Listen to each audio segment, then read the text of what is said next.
Tous les regards étaient et sont toujours braqués, évidemment, sur ce qui s'est passé hier soir, les résultats d'NVIDIA et les minutes de la Fed. Bonjour Stéphane. Bonjour. Stéphane Déo pour Eleva Capital. On va commencer par les minutes de la Fed.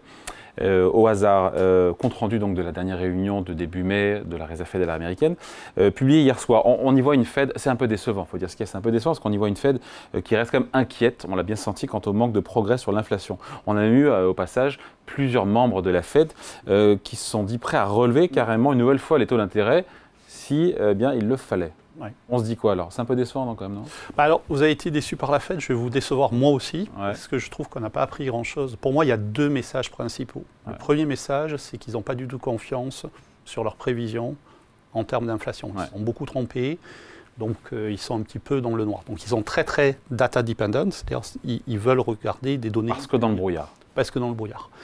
Et donc le deuxième message, c'est ça, c'est on veut avoir plusieurs mois de données avec une inflation suffisamment basse pour être sûr que l'inflation est basse et donc pour pouvoir agir. L'inflation qui a baissé pendant toute l'année 2023 et qui depuis 6 mois a eu tendance un peu à remonter. Oui. Les derniers chiffres d'inflation montrent une stabilisation. Oui, c'est ça. Alors il n'y a rien de dramatique, hein. On vient de quasiment 10%, on est sur des rythmes qui sont entre 3 et 4%. Je rappelle que l'objectif de la Fed c'est 2. DOS.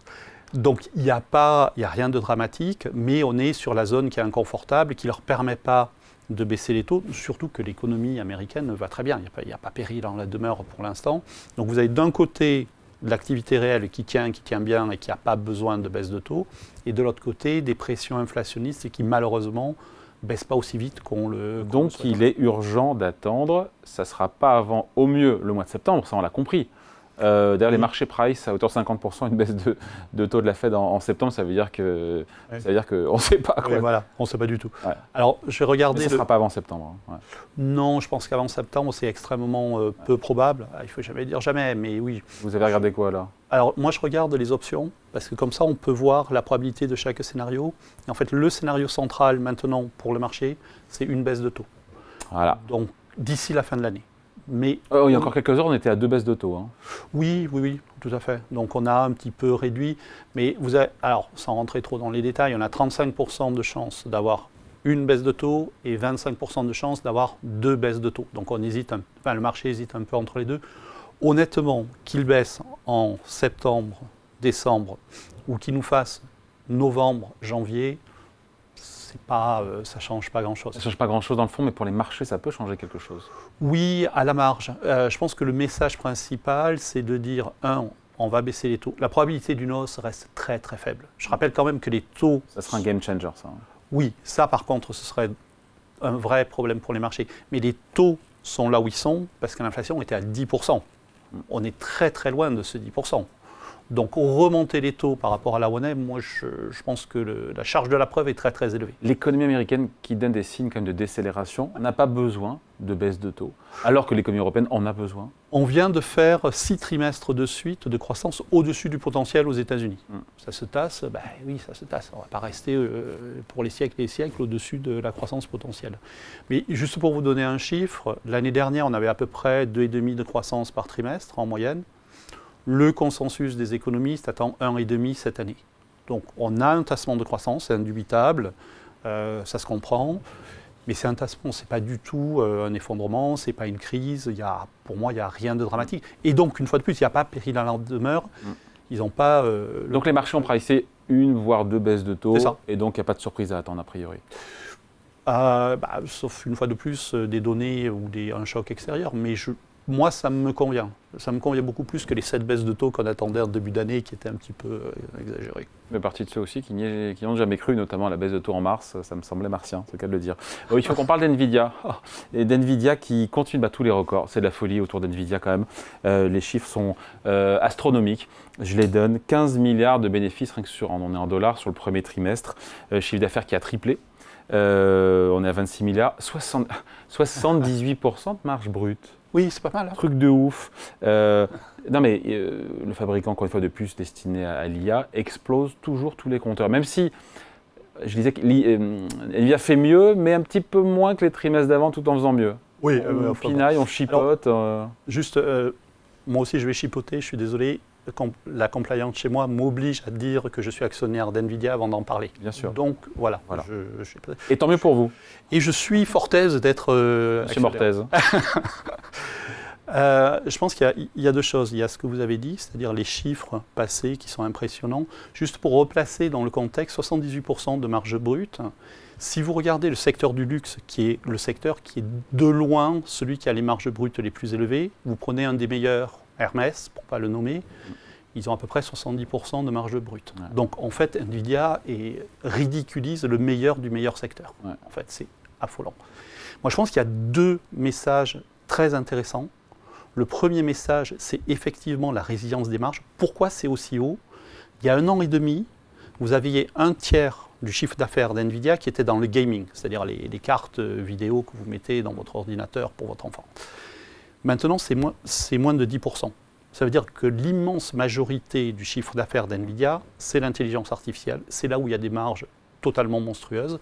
Et donc, vous avez un effet de composition qui fait que les marges restent très, très... C'était une des grosses peurs du marché, que les marges baissent. En fait, elles tiennent même très, très bien. Et le deuxième point, c'est, vous l'avez dit, depuis 1 an et demi, 2 ans, ils surprennent toujours à la hausse parce qu'ils font des prévisions qui sont prudentes. Et là, tout en étant prudents, ils nous ont dit tout va très bien, well into 25, c'est-à-dire au moins jusqu'au milieu de l'année prochaine, on a un carnet d'ordre, on va continuer à croître. Donc si quelqu'un de très prudent vous dit vous inquiétez pas au moins jusqu'au milieu de l'année prochaine, moi je comprends qu'on parle plutôt de 2026. Et ça c'est une autre peur du marché, c'est-à-dire oui ça progresse très très vite mais on va plafonner parce qu'à ces niveaux-là, ils disent oui mais on va plafonner dans 1 an et demi au plus tôt. Et donc ça change complètement l'histoire. Donc malgré 90% de hausse depuis le début de l'année, peut-être plus encore à la séance de New York quand ça va ouvrir, ça vaut toujours le coup d'en avoir malgré les... Oui, complètement. Alors là en pré-market, on est à plus 7% à peu près. J'ai vu vérifier juste avant de rentrer. Ce qui est fou, c'est qu'NVIDIA n'est pas cher. Parce que si vous regardez en PE, surtout en PE... Ratio cours sur bénéfice, ouais. Exactement, vous êtes sur du 26. Non. Si. J'aurais dit 60. Mais non, pas du tout. Parce que le cours a progressé, mais les bénéfices progressent beaucoup plus vite depuis l'année dernière. Et donc en fait... Combien de temps ça peut tenir, ça C'est la grosse question. Mais c'est pour ça que quand ils nous disent, tout en étant prudent, au moins jusque 2025, si ce n'est plus... Tant qu'il n'y a pas de concurrent, c'est toujours pareil, tant qu'il n'y a pas de concurrent, avec quand même une dépendance, diront certains, 40% de son activité, se fait avec les GAFA, les 4. Oui. GAFA, encore que c'est Alphabet et oui, mais c'est un peu... c'est Alphabet, Amazon, donc, Meta et Apple. Voilà. Et Apple. 40% de l'activité d'NVIDIA. C'est une source de fragilité ou pas, cette dépendance? Oui et non, parce que c'est un peu ce qu'on appelle l'échelle de perroquet, c'est-à-dire que vous voulez être le premier... Vous dites ça à un Jaco?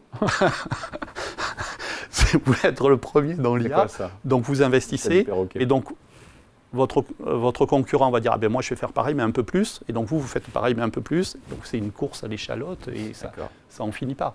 C'est aussi pour ça je pense qu'il y a beaucoup de visibilité, d'autant plus qu'ils vont sortir une nouvelle puce qui va être commercialisée à partir de ce trimestre, et donc là aussi ça va être le rush pour être le premier à avoir la meilleure puce, parce que vous voulez être le meilleur sur l'IA. Donc oui, ça fait 2 ans qu'on me dit non, mais ça va s'arrêter bientôt. Et ça fait 2 ans qu'on me dit oui, mais alors je repousse d'1 ou 2 trimestres. Je pense que c'est une question qui est très importante.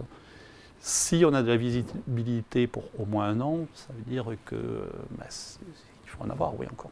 NVIDIA, on finit là-dessus. Stéphane qui a annoncé fractionner son titre. Chaque titre coté sera divisé par 10.